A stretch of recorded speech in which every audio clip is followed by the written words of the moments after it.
hope you know you're a leader, even if not at your job, you believe you're a leader, even if maybe you're not building a massive organization. I hope you still know that you're a leader. I hope you still know that there's people that follow you. There's people that look up to you, whether it be in your family or out of your family.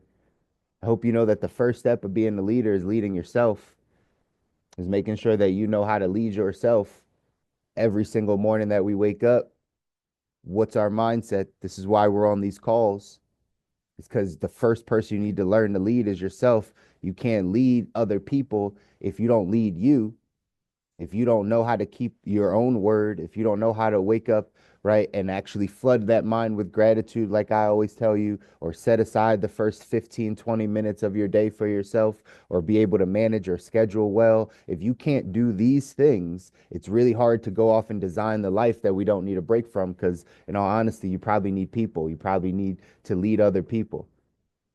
And so these are just some reminders. Remember, leadership is not, and this is what ET just said, leadership is not who's in charge, it's who's taking charge. The person at your job that has a title does not mean that they are a leader, nor if that is you, does that mean that you are a leader. Just because you have a managerial supervisory role, it doesn't necessarily mean you're a leader either. It's the person that takes charge. It's the person that takes charge. Something we're teaching our 7-year-old, right? You get into a room of anyone, if you know the answers, if you know what to do what you know. You don't have to follow everybody else because they're older, because they're in a different grade than you. Like, no, no, no. If you know it, take charge, lead. That's what leaders do. They take charge. And so, how much are you taking charge in your own life? Right? We're all here so we can go get to our ideal life, right? You change your thinking, you change your life. When you change the way you think, it changes your habits, changes your actions, changes your behaviors, changes how you view life, what you put into the world, the energies you put in, and then you get out different outcomes, right? So we got to understand that you got to start to take charge of your life. Everything that ET just talked about is just about you taking ownership of your life. That's all. Leadership is ownership. And we talk about ownership a bunch here. If you want to go off and design your ideal life, again, I always pull you to your future. Otherwise, right, what are we talking about? If we're just talking about the right now, sure, that's fine. But the future is we're going off to design our ideal life. So who do we need to become in order to do that? We need to start being better leaders. We need to, most importantly, take ownership of our life, of every aspect of your life.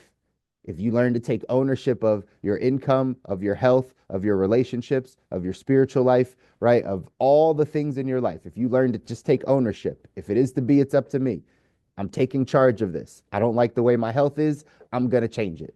I don't like my finances. I'm going to change it. I don't like these relationships. I'm going to change them. It's an ownership conversation.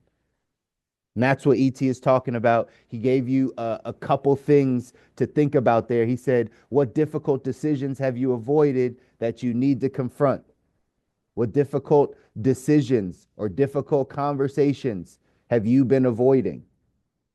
Again, if you're going to take ownership of your life, if you're going to be the leader of your own life, it's important to have these crucial conversations.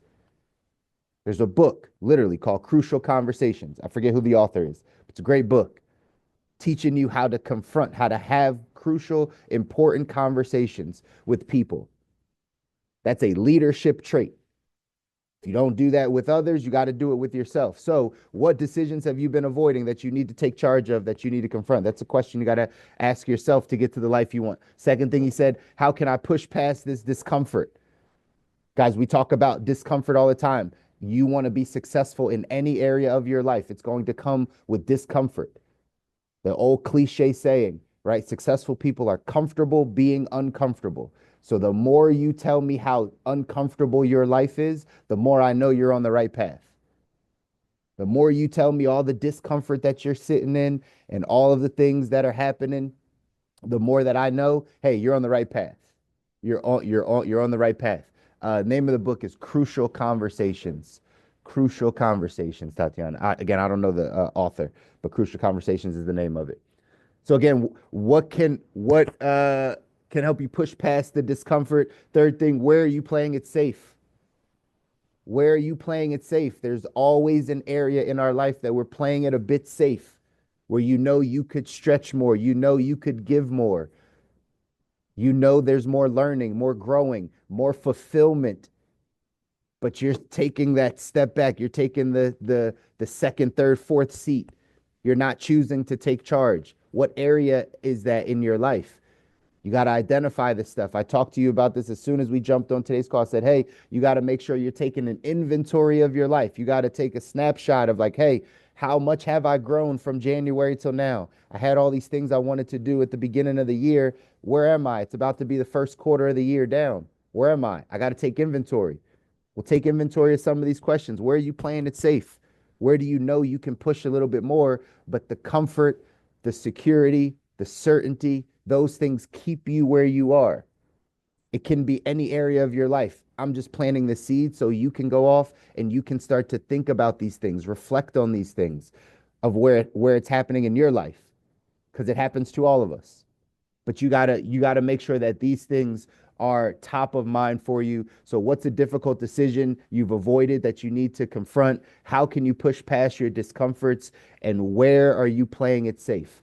Think about some of those things on this Monday.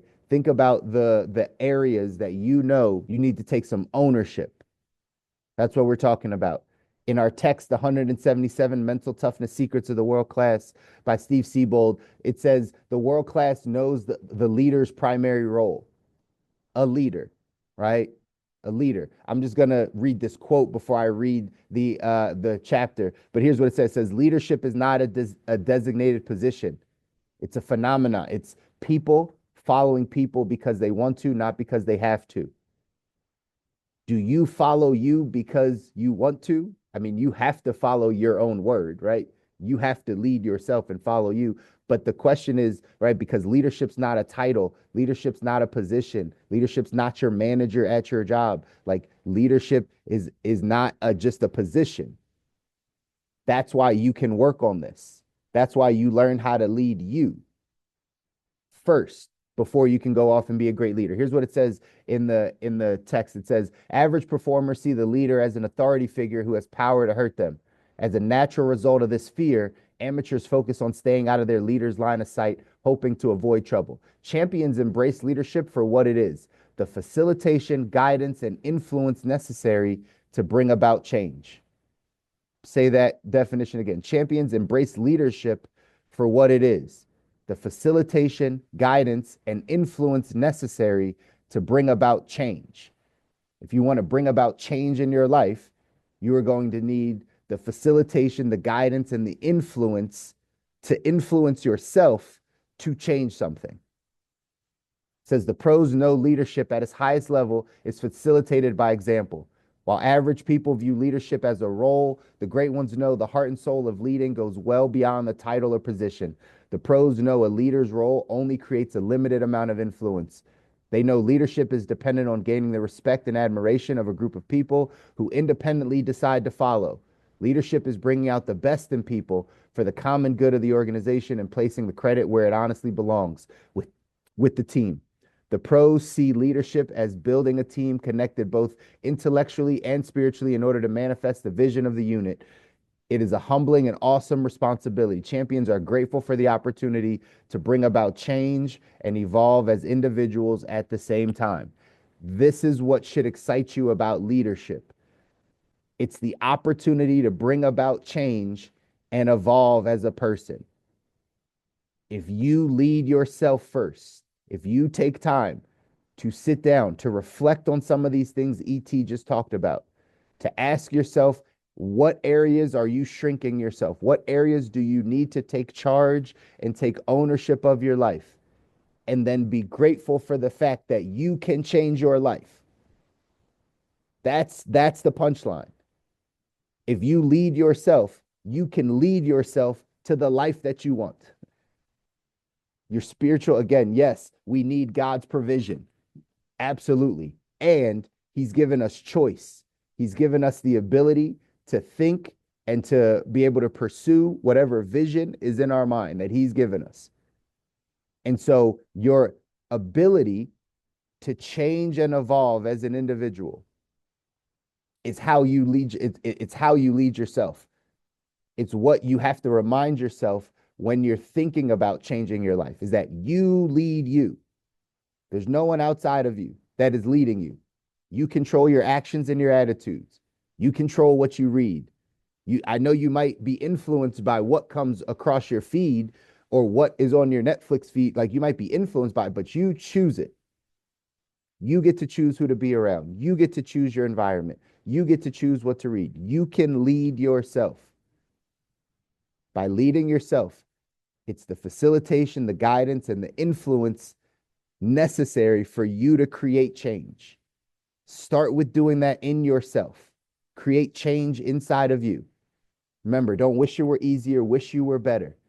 Whatever the hardships are, whatever the adversities, whatever challenges you're being faced with right now in your current situation, know that this is preparing you to become the man or woman that God called you to be. In order for you to get to the life that you're asking for, in order for you to be financially free and time free and live life the way that you want to and support your family and create a legacy and be healthy and change your generations and all the stuff you're asking to do, you have to become a different person. You have to lead yourself to changing yourself. That is a leader's primary role, is to create change. It's to bring about change. You're not leading yourself if you're the same person that you were 10 years ago. You're not leading yourself. You're not changing. You're not causing yourself to change. So this is your process. This is what you work on. I know we want to work on the external things a lot of times, but you can't. You got to work on leading you. Start with answering some of those questions that ET dropped for you today, right? What decisions have you avoided that you need to confront? And guess what I would do? I would confront them today. Once you have that answer, you go take the steps necessary. That's leadership. That's creating change. You doing that within yourself. Says, oh, okay, I realized I've been putting this one on the back burner. I've been a little bit scared. I've been a little bit nervous. I've been a little bit anxious to really attack this one, to have this conversation, to talk to this person, to go to the doctor, to address this one thing. I've been a little bit nervous. Okay, I'm going to do that today. Can't do it brave, do it scared. Doesn't matter. You don't have to be brave in everything you do, but like if you got to do it. So what is that thing? This is the first step to you leading yourself. No one, think of in an organization, no one wants a leader that says, go do this, but there's no deadline, right? Like you guys figure it out whenever you get around to doing that thing, great. That organization is not going to move. There's got to be some deadlines. There's got to be some sense of urgency. There's got to be some timeliness about things in order to make change. Well, it starts with you. How can you push past discomfort? We talk about this. How big is your vision? When your why is big, when what you want to make happen is big, all the small things that come in your way and right, try to get you out of your track, the direction you're headed, all that stuff becomes small because your why is so big, because what you want up ahead is so big. I shared this with the team last night, but I'll drop this quote here again. Remember, never give up what you want most for what you want now. Never give up what you want most for what you want now. What you want most might be freedom. What you want most might be a legacy for your children. What you want most might be something that is very far out there. That's great. We're going to go get that. We're not going to give up that for what we want now. What do we want now typically? Comfort. Typically, that's what we want. We want comfort. We want the problems to go away. We want us to have enough money to be able to, right, do the things we want. We don't want to have to work as hard. We want a better relationship. We want to have better health. We want the comfort. We want the certainty. That's what we want now. But too often do we give up what we want in the future, what we want most for what we want now. You can't do that. That's why you have to learn how to push past discomfort. You have to learn it's going to get hard. It's going to get harder. Everything you've asked for, it's hard to get it. So you have to learn how to push past that discomfort. Lastly, ET asks you, where are you playing it safe? And I challenge you to think about those areas today, ladies and gentlemen. Where exactly are you playing it safe? Where exactly are you playing it safe? Where do you need to step up your game a bit? Where do you need to push and stretch and like move a little bit further out of your comfort zone? Who do you need to get around that stretches you, that gets you out of your comfort zone? Start asking yourself those questions. This is not time to play it safe, ladies and gentlemen. I appreciate all of you guys for continuing to jump on these calls because I know this is going to help you get to the life that you want, but you got to have a sense of urgency to do this work. You got to have a sense of urgency to change how you're thinking. You got to have a sense of urgency to actually lead yourself down this path. That's what we got to go off and do, ladies and gentlemen. The only way you get to your ideal life, the only way you get to enjoy the life you don't need a break from, the only way you get to live that dream life that you have in your mind is if you do the work. It's not going to just fall on you. You have to become a different person. You have to think differently so that you can have different beliefs, so that you can have different habits, take different actions, give a different energy into the world so you get back different outcomes. You are where you are because of how you think about things. If we can change how we think, we can change our life. If you can change how you think about leadership today, if you can change how you think about how you lead yourself versus leading other people, if you can change how you're thinking about that, you'll get a different outcome. You'll lead yourself differently.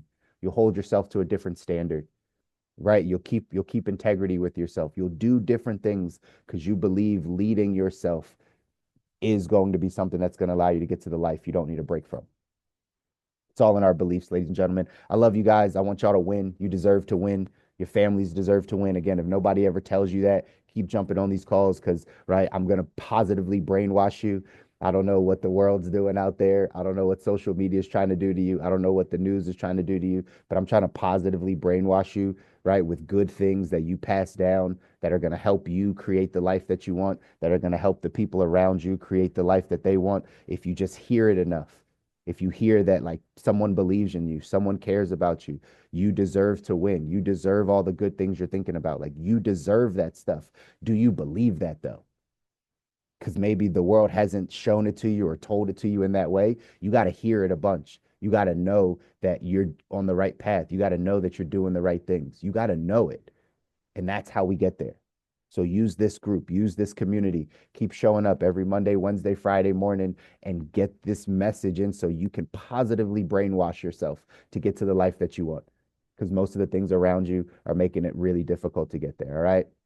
My wife is gonna jump on Wednesday morning. I got a funeral to go to, but jump on Wednesday morning, 9:30 a.m. Eastern, 6:30 Pacific. Shout out to all the Pacific people that jump on this call. It's true dedication, true dedication. But go out today, do something that scares you, do something that pushes you outside of your comfort zone that your future self will thank you for. Enjoy your Monday. Talk to you guys soon.